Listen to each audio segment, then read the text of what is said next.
اسی لیے پورا کفر اس پہ زور لگا رہے کہ مسلمانوں علماء کو داڑھی والوں کو بدنام کر کے ان کے اندر سے ایمان یقین نکال دیں،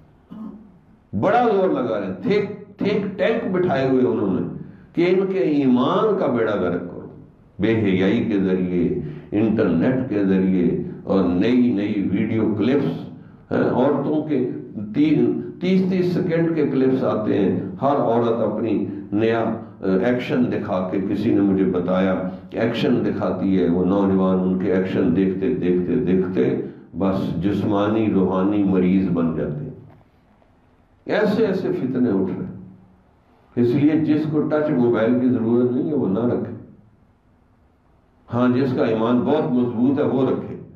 کیونکہ مضبوط ایمان والا ہے نا وہ تو بچ سکتا ہے۔ کمزور ایمان والا ٹچ موبائل نہ رکھے، ورنہ جو جتنا تھوڑا سا ٹمٹماتا چراغ ہے نا ایمان، وہ بھی ضائع ہو جاتا ہے۔ ہمیں تو ہمت نہیں ہے کہ ہم ٹچ موبائل رکھیں۔ میرے پاس ایک پھٹیچرس ہے، وہی مجھ سے نہیں سنبھلتا، 2-3 دن تک میں اس کو بند رکھتا ہوں۔ میں نے کہا ہمارا کروڑوں کا وقت ہے، ہم اس پہ لگا دیں۔ کبھی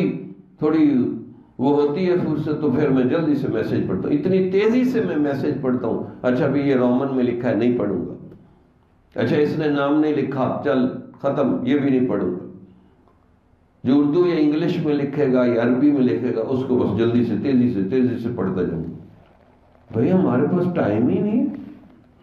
ہم نے موت کی قبر آخرت کی تیاری نہیں کرنی، اللہ کے سامنے پیشی نہیں ہونی۔ تو اس لیے بھائی زندگی ایسے گزارو، کل قیامت والے دن اللہ کے سامنے پیش ہوں تو شرمندگی نہ ہو، حسرت نہ ہو کہ ہائے میں یہ کر لیتا، ہائے وہ کر لیتا۔ اب اس وقت کوئی وقت نہیں ہوگا، بندہ کہے گا کہ ہائے یا اللہ موقع دے دے، روئیں گے، چیخیں گے، چلائیں گے، اللہ تعالیٰ جواب دیں گے اولم نعمرکم ما یتذکر فیہ من تذکر وجاءکم النذیر، کیا تمہیں اتنی 60 سال 70 سال عمر نہیں دی تھی؟ اتنی عمر دی تھی، جس نے سوچنا تھا سمجھنا تھا سوچ لیتا، تمہیں پاس ڈرانے اور سمجھانے والے لوگ بھی آئے تھے، تم نے سنی انسنی کر دی، سنتے ہی نہیں تھے۔ یہ بہت بڑا مرض پیدا ہو گیا کہ ہم سنتے ہی نہیں۔ جمال الوجود بذكر الإله وتصفو الحياة